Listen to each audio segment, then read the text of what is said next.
নমস্কাৰ বন্ধু বান্ধৱীসকল, আপোনালোক সকলোকে আমাৰ চেনেলটোলৈ স্বাগতম জনাইছোঁ। আমি এই চেনেলটোৰ জৰিয়তে আছাম ট্ৰিবিউন নিউজ পেপাৰখনৰ এনালাইচিছ কৰাৰ লগতে ইয়াত থকা কিছুমান মূল টপিকসমূহ যিসমূহ আমি এক্সামৰ পইণ্ট অফ ভিউৰ পৰা খুবেই বেছি ইম্পৰ্টেণ্ট হিচাপে আমি গণ্য কৰোঁ, আমি সেইসমূহ নিউজ ইয়াতে লৈ আহিছোঁ। আপোনালোকে সকলোৱে এইবোৰৰ পৰা উপকৃত হ'ব বুলি আশা থাকিল। আজি নিউজ পেপাৰখনৰ 11 মাৰ্চ তাৰিখৰ যিটো ফাৰ্ষ্ট টপিক আছে সেইটো হৈছে মহাৰাজ পিথোৰ নামত ফ্লাইঅভাৰ এটা ইনগ্ৰেট কৰা হৈছে মাননীয় মুখ্যমন্ত্ৰী ডাঙৰীয়াৰ দ্বাৰা। এই ফ্লাইঅভাৰখনে নুনমাটি আৰু দীঘলী পুখুৰীক কানেক্ট কৰিছে আৰু ইয়াৰ দৈৰ্ঘ্য হৈছে প্ৰায় 4 কিলোমিটাৰ। আৰু ইয়াৰ মষ্ট ইম্পৰ্টেণ্ট কথাটো হৈছে যে এইখন হৈছে পইণ্ট অফ ভিউৰ পৰা ইয়াৰ মষ্ট ইম্পৰ্টেণ্ট কথাটো হৈছে যে এইখন হৈছে নৰ্থ ইষ্টৰ সকলোতকৈ দীৰ্ঘতম ফ্লাইঅভাৰ। আৰু ইয়াৰ লগত আমি ষ্টেটিকৰ কিছুমান লিংক কৰিব পৰা কথা হৈছে। ই হৈছে প্ৰথমটো হৈছে যে ফ্লাইঅভাৰখনৰ নামকৰণ কৰা হৈছে মহাৰাজ পিথোৰ নামেৰে। তেওঁ আছিলে অসম তথা কামৰূপৰ এজন শাসক, 13th century কামৰূপৰ এজন শাসক। তেওঁ জলপেশ্বৰ নামেৰেও জনা গৈছিলে। তেওঁ এজন মহান শাসক আছিলে যিয়ে বখতিয়াৰ খিলিজীক হৰুৱাইছিলে। বখতিয়াৰ খিলিজী আছিলে এজন তুৰ্কী, আমি সকলোৱে নিশ্চয়কৈ জানোৱেই বখতিয়াৰ খিলিজীৰ কথা। তেওঁ আছিলে এজন তুৰ্কী জেনেৰেল যিয়ে নালন্দা বিশ্ববিদ্যালয়খনক অগ্নিসংযোগ কৰিছিলে। আৰু তেওঁ টিবেটখন অসম পাৰ হৈ টিবেটটো ইনভেড কৰিবলৈ গৈছিলে, কিন্তু সেই সময়ত কামৰূপৰ ৰজা পিথোৰৰ হাতত তেওঁ পৰাস্ত হৈছিলে। আৰু ইয়াৰ পৰা কিছুমান আমি প্ৰিলিমছৰ কাৰণে কিছুমান আমি কুৱেশ্যন আমি ইয়াত তলত দাঙি ধৰা হৈছে। কুৱেশ্যনটো হ'ল এনেধৰণৰ: with reference to the recent inaugurated Maharaj Prithu flyover in Guwahati consider the following statements. আজিকালি আচলতে প্ৰায়ে দেখিবলৈ পাওঁ যে কিছুমান প্ৰতিযোগিতামূলক পৰীক্ষাসমূহত আমি এনেকুৱা ষ্টেটমেণ্ট বেচিছ কুৱেশ্যনবোৰ দেখিবলৈ পাওঁ, য'ত আমি অকল ফেকচুৱেল ইনফৰ্মেশ্যনখিনি আমাৰ কাৰণে যথেষ্ট নহয়। আমি সেই টপিকটোৰ ওপৰত সম্পূৰ্ণভাৱে নলেজ থকাৰ উপৰিও আমাৰ সেই টপিকটোৰ কনচেপ্টটো ক্লিয়াৰিফিকেশ্যনো অতিকৈ প্ৰয়োজনীয়। সেয়েহে ইয়াতে কিছুমান ষ্টেটমেণ্ট বেচিছ কুৱেশ্যনসমূহ দিয়া হৈছে। প্ৰথম কুৱেশ্যনটো অলৰেডি মই কৈছোঁৱেই। ইয়াতে আছে যে ফাৰ্ষ্ট অপশ্যনটোত আছে it is currently the longest flyover in the north east stretching over 4 kilometres.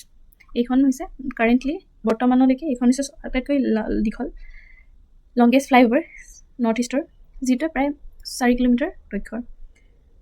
2 number অপশ্যনটো হৈছে the flyover is name after A 13th century ruler of Kamrup who is credited with defeating the Turkey invader Bakhtiyar Khilji. এই ফ্লাইঅভাৰখনৰ নামকৰণ কৰা হৈছিল 13th century এজন ruler, যোনটো কামৰূপৰ এজন ৰুলাৰ, যোনে তুৰ্কীৰ ইনভেডাৰ বখতিয়াৰ খিলজীক ডিফিট কৰিবলৈ সক্ষম হৈছিলে। আৰু তাৰ 3 নম্বৰ অপশ্যনটো হৈছে the project was executed by the National Highway Authority of India and completed ahead of its scheduled time frame। ইয়াতে কৈছে যে 3 নম্বৰ অপশ্যনটোত কোৱা হৈছে যে এই প্ৰজেক্টটো নেশ্যনেল হাইৱে অথৰিটি অফ ইণ্ডিয়াৰ দ্বাৰা কমপ্লিট কৰা হৈছে। এতিয়া হওক আমি সঠিক উত্তৰটো বিচাৰ কৰোঁ। আপোনালোকে নিশ্চয়কৈ এই ভিডিঅ'টো প'ষ্ট কৰি পেলাই আনচাৰটো নিজেই দি চাবও পাৰে। আনচাৰটো আপোনালোকে যদি দিয়ে আমাৰ কমেণ্ট ছেকশ্যনত দিব পাৰে। হওক, এতিয়া কুৱেশ্যনটোৰ আনচাৰটো আমি চাওঁ। ইয়াতে আমি ফাৰ্ষ্ট অপশ্যন যিটো দিয়া আছে যে কাৰেণ্টলি এইটো লংগেষ্ট ফ্লাইঅভাৰ হয় নৰ্থ ইষ্টৰ, সেইটো কাৰেক্ট হয়। আৰু নেক্সট আমাৰ যিটো অপশ্যন 2 আছে সেইটো কাৰেক্ট হয়। যিটো দিয়া আছে যে 13th century এজন ৰুলাৰ আছিলে যিয়ে বখতিয়াৰ খিলজীক হৰুৱাইছিলে, তেওঁৰ নামতে এই ফ্লাইঅভাৰটো অৰ্থাৎ মহাৰাজা পিথো ফ্লাইঅভাৰটো বনোৱা হৈছে, নামকৰণ কৰা হৈছে। আৰু থাৰ্ড অপশ্যনটো কাৰেক্ট নহয়, যিহেতু ইয়াতে লিখা আছে যে নেশ্যনেল হাইৱে অথৰিটি অফ ইণ্ডিয়াৰ দ্বাৰা নিৰ্মাণ কৰা হৈছে। আচলতে এই প্ৰজেক্টটো কনষ্ট্ৰাক্ট কৰা হৈছে by the public works department roads Assam, not NHAI। আজিৰ দ্বিতীয়টো টপিক হৈছে OBC ষ্টেটাছৰ ওপৰত। আমি সকলোৱে জানো যে OBC ষ্টেটাছটো OBC ফুল ফৰ্মটো হৈছে আদাৰ বেকৱাৰ্ড ক্লাছেছ, যিটো ষ্টেটাছ বৰ্তমান অসমৰ মুখ্যমন্ত্ৰী ডাঙৰীয়াই 37টা ট্ৰাইব কমিউনিটিক এইটো প্ৰদান কৰিছে OBC ষ্টেটাছটো। ইয়াৰ পাৰ্পজটো হৈছে যে এইটো এনচিয়'ৰ কৰে যে দ'জ কমিউনিটিজ হু 37টা কমিউনিটিজ তেওঁলোকে এটা এক্সেছ পাই যায় যে 27% ৰিজাৰ্ভেশ্যন এক্সেছ লাভ কৰে ইন আমাৰ যিটো ষ্টেট গভৰ্ণমেণ্টৰ জব হওক, লাইক ADR পৰা ষ্টাৰ্ট কৰি যিকোনো APSC পৰ্যন্ত ষ্টেট গভৰ্ণমেণ্ট জব হওক বা যিটো এডুকেশ্যনেল ইনষ্টিটিউশ্যনৰ তেওঁলোকে 27% ৰিজাৰ্ভেশ্যনটো এক্সেছ কৰে। আৰু ইয়াৰ জৰিয়তে আমি এটা কথা মনত নিশ্চয়কৈ আহিব যে এই আমাৰ ষ্টেট গভৰ্ণমেণ্টৰ দ্বাৰা যিটো OBC ষ্টেটাছটো প্ৰদান কৰা হৈছে এইটো আগৰ পৰাই ষ্টেট গভৰ্ণমেণ্টৰ হাতত আছিলনে? নিশ্চয়কৈ এই ষ্টেট লেভেলৰ যিটো OBC ক্ষমা কৰিব, এই ষ্টেট লেভেলত যিটো OBC এৰ ষ্টেটাছ প্ৰদান কৰা প্ৰক্ৰিয়া সেইটো প্ৰথমৰ পৰা নাছিলে। এইটো হৈছিলে under the 105th constitutional amendment actor দ্বাৰা এইটো প্ৰদান কৰা হৈছিলে, যিটো ষ্টেট গভৰ্ণমেণ্টক এটা পাৱাৰ দিয়া হৈছিলে যে তেওঁলোকে নিজৰ আইডেণ্টিফাই কৰিব বা নটিফাই কৰিব of there on OBC list. তেওঁলোকে নিজৰ ৰাজ্যখনৰ কাৰণে OBC লিষ্ট এটা প্ৰদান কৰিব পাৰে বিভিন্ন ধৰণৰ ট্ৰাইবছবিলাকক। এইটো হৈছে বিভিন্ন ধৰণৰ কমিউনিটিবিলাকক এইটো ষ্টেট স্পেচিফিক বেনিফিটছসমূহ তেওঁলোকে লাভ কৰিব। আৰু ইয়াৰ দ্বাৰা দিয়া হৈছিল যদিও এইটো আচলতে এইটো অকল ষ্টেট লেভেলৰ যিবিলাক স্পেচিফিক বেনিফিটছহে তেওঁলোকে লাভ কৰিব, কিন্তু ইয়াৰ দ্বাৰা চেণ্ট্ৰেল লেভেলৰ যিবিলাক আমি ধৰক এক্সাম UPSC হওক বা SSC হওক বা বিভিন্ন ধৰণৰ চেণ্ট্ৰেল ইউনিভাৰ্চিটিসমূহৰ আমিতো এণ্ট্ৰেঞ্চ এক্সামেই হওক বা অন্য ধৰণৰ কিছুমান বেনিফিটছ তেওঁলোকে লাভ কৰিবলৈ প্ৰযোজ্য অকল ষ্টেট লেভেলৰ এইখনৰ দ্বাৰা প্ৰযোজ্য নহয়। ইয়াৰ দ্বাৰা আমি সকলোৱে NCBC যিটো বা প্ৰেচিডেণ্টৰ দ্বাৰা আমি যিটো নন ক্ৰিমিলিয়াৰ বুলি কওঁ NCL তাৰ প্ৰয়োজন হয়। ইয়াৰ কিছুমান এই টপিকটোৰ পৰা আমি কিছুমান ৰিভিজন পইণ্টাৰ্ছ তলত দিয়া হৈছে, আপোনালোকে নিশ্চয়কৈ এক্সামৰ চাই যাব পাৰে। এতিয়া ফাৰ্ষ্ট অফ অল যে ইয়াৰ পৰা এটা কুৱেশ্যন বনাব পাৰোঁ যে 105 নম্বৰ যিটো এমেণ্ডমেণ্ট এক্ট কেতিয়া আহিছিলে, নিশ্চয়কৈ 2021 চনত হৈছিলে। আৰু এইটো কিহৰ লগত জড়িত? দ্বিতীয়তে আৰ্টিকল 338B টো কিহৰ লগত ডিলছ কৰে? এইটো হৈছে national commission for backward classes means NCBC। আৰু এইটো নিশ্চয়কৈ এইটো এটা এনেকুৱা এটা কুৱেশ্যন আহিব পাৰে যে এইটো কনষ্টিটিউচনেল বডি হয় নে নহয়। ইয়াৰ উপৰি আমি এটা ক'ব পাৰোঁ যে নন ক্ৰিমিলিয়াৰ যিটো ইনকাম ইয়াৰলি কিমানটো হয়, এনুৱেল ইনকামটো কিমান হয়, এইটো হৈছে 8 লাখ।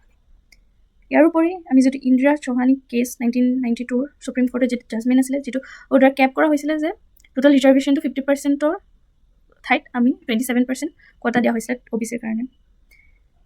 তাৰোপৰি আমি এইসমূহৰ উপৰিও আমি ট্ৰী টাইপৰ সম্পৰ্কে আমি কিছুমান কুৱেশ্যন আগন্তুক অহা সম্ভাৱনা থাকি যায়, যেনেকৈ ট্ৰী টাইপছসমূহ আগৰ পৰাই ইয়াৰ নৰ্থ ইষ্টৰ অসমৰ তেওঁলোক আগৰ পৰাই স্থায়ী বাসিন্দা আছিল নে তেওঁলোকক ক'ৰবাৰ পৰা অনা হৈছিল? নিশ্চয়কৈ তেওঁলোক অসমত যেতিয়া ব্ৰিটিছ ইষ্ট ইণ্ডিয়া কোম্পানীৰ দ্বাৰা বা ব্ৰিটিছ চৰকাৰৰ দ্বাৰা যেতিয়া চাহ উদ্যোগসমূহ স্থাপন কৰা হৈছিল, তেতিয়া এই ট্ৰী ট্ৰাইবছৰ মানুহসকলক তেওঁলোকে ছোটানাগপুৰ প্লেটু ৰিজনৰ পৰা আনিছিলে। আৰু সেই ছোটানাগপুৰ প্লেটু ৰিজনটো হৈছে ঝাৰখণ্ড আৰু বিহাৰৰ যিটো অলপ এলেকাক ছোটানাগপুৰ প্লেটু হিচাপে ধৰা, আৰু এইটো মিনাৰেল ৰিচ এৰিয়া বুলি ক'ব পাৰি।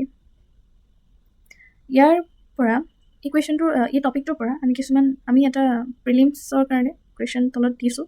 যে কুৱেশ্যনটোত আছে যে কুৱেশ্যনটো এনেধৰণৰ: Which constitutional amendment act restored the power of state governments and union territories to identify and notify their own list of socially and educationally backward classes?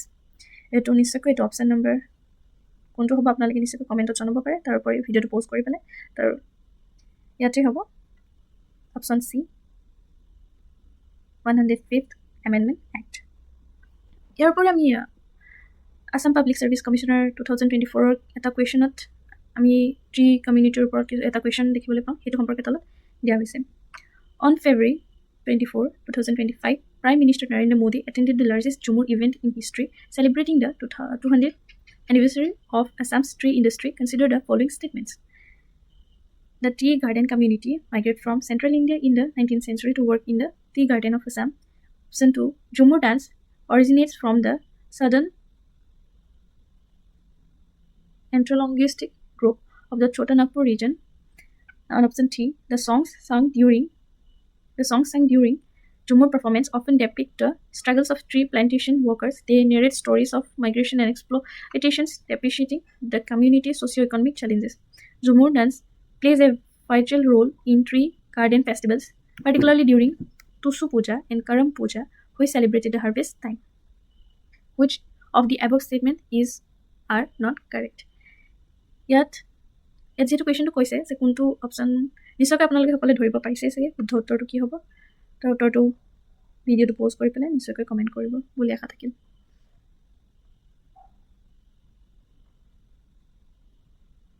আপোনালোকে পঢ়ি চাব। তাৰপিছত আমি দ্বিতীয়টো নিউজলৈ আহিছোঁ। দ্বিতীয়টো নিউজত আছিলে বৰ বিশেষটো একো নাই, কিন্তু তাতে আমি এটা কথা মনত ৰাখিব লাগিব যে Assam gets its first science city at Sonapur. তাত অসমৰ প্ৰথমখন ছায়েন্স চিটি নিৰ্মাণ কৰা হৈছে, যিটো অৱস্থিত হৈছে সোণাপুৰত, আৰু এইখন ইনগ্ৰেট কৰিছে বাই হিমন্ত বিশ্ব শৰ্মা। ইয়াৰ পৰা কিছুমান ফেক্টছ দিয়া হৈছে যিটো আপোনালোকে চাই যাব পাৰে। তাৰোপৰি ইয়াৰ ইমপ্লিমেণ্টিং বডি কিছুমানো দুখনৰ নাম দিয়া হৈছে, যিটো national council of science museum and Assam science technology department. ইয়াৰ লগত ষ্টেটিক জিকেৰ লিংকেজ আমি এটা কুৱেশ্যন দুটা পইণ্ট সম্পৰ্কে দিছোঁ। ইয়াতে হৈছে যে ইছৰো, আমি সকলোৱে যিটো জানো ইণ্ডিয়ান স্পেচ ৰিচাৰ্চ অৰ্গেনাইজেশ্যন, সেইটো কেতিয়া ষ্টাব্লিছ কৰা হৈছিলে, সেইটো হৈছিলে 15 আগষ্ট 1969। আৰু লগতে ইয়াৰ লগত এটা গুৰুত্বপূৰ্ণ কথা হৈছে 1969ত আমাৰ আৰু এটা ইম্পৰ্টেণ্ট বস্তু আমাৰ এখন কিবা ইম্পৰ্টেণ্ট স্থাপন কৰা হৈছে, নিশ্চয়কৈ আপোনালোকে জানে। আনচাৰটো কমেণ্টত জনাব। দ্বিতীয় পইণ্টটো হৈছে যে যিটো DRDO আমি কওঁ, defence research and development organisation, সেইটো কেতিয়া ষ্টাব্লিছ কৰা হৈছিলে, সেইটো ষ্টাব্লিছ কৰা হৈছিলে 1 জানুৱাৰী 1958 চনত। কুৱেশ্যনটো দি থৈছোঁ। তাৰোপৰি আমাৰ পিছৰ টপিকটো হৈছে জিষ্ণু দেৱ বৰ্মাক মহাৰাষ্ট্ৰৰ গভৰ্ণৰ হিচাপে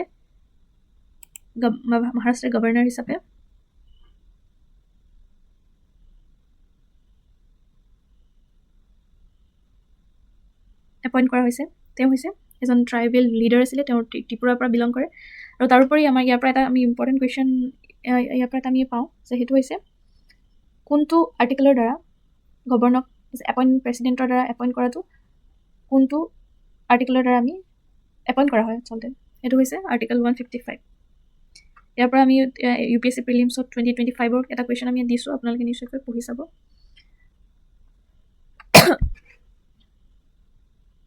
তাৰোপৰি আৰু এটা তলত শেষৰ ফালে দিয়া হৈছে কুৱেশ্যন এটা, আপোনালোকে নিশ্চয়কৈ পঢ়ি চাব। আৰু পঢ়ি চাই পেলাই যে ভিডিঅ'টো কেনেকুৱা পালে জনাবলৈ নাপাহৰিব। লগতে আপোনালোকৰ যিবোৰ আমাৰ ভুল ত্ৰুটি সেইবোৰ আঙুলিয়াই দিব বুলি আশা থাকিলে নিশ্চয়কৈ। প্ৰথমতে এইটো আমাৰ প্ৰথম ভিডিঅ', বেছিটো ভাল হোৱা নাই, বাকী আপোনালোকে আশীৰ্বাদ দিব যে আমি আগন্তুক কেনেদৰে আনি থাকিব পাৰোঁ, ভিডিঅ'সমূহ আনিব পাৰোঁ, আৰু লগতে আপোনালোক ইয়াৰ পৰা লাভৱান হয় বুলি আশা থাকিলে। ধন্যবাদ।